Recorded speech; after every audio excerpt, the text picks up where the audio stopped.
Ingaba kwaba nesifo sithelelana ngocansi ngaphambili manje usuyibona umchamo ungaphumi kahle ukuthi umchamo ungaphumi kahle sekufanele uphushe ukuze kuphume umchamo awusaweli kude sekunamaconsi athile aphuma egcineni ngabe lokho kusho ukuthini uDr Thambile the Blue Clinic iklinikhi yamadoda eseThekwini maduzane mhla ka-1 April zobe semhlanga kanye nase-Midrand.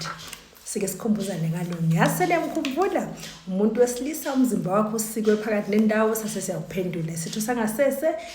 amabhola ingaphakathi la emzimbeni lapho uyibona une drop kwenzakalani kusuke kune infection kuleli pipe lesilibiza ngokuthi i-urethra makwenzekile ke waba ne-infection lapho leyo ndawo sithi iyazwela ibuthaka njengengaphakathi lehlo kuchaza ukuthi kulula ukulimala kuyona kwenzakalani ke mayiyalimala ngoba uthola i-infection yenza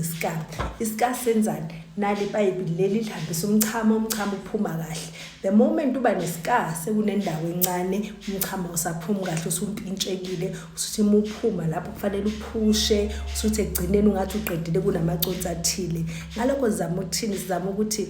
kubalekile ukuvikela ukuthola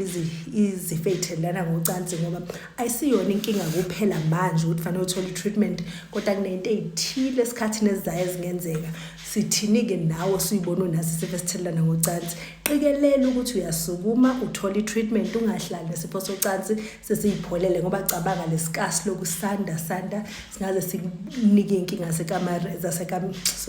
sikunike inkinga zomchamo kanti ke wena eseyiqalile inkinga zomchamo owake waba nesifo esithelelana ngocansi esikhathini ezidlulile lokho sithi kubalekile ukuthi sukuma uthole usizo kungaze kubloke kumchamo ngoba ubloke kumchamo uzoba nama infection enzeka kaningi kanti lezinto zakho ingaze ilimale ukuhamba kwesikhathi.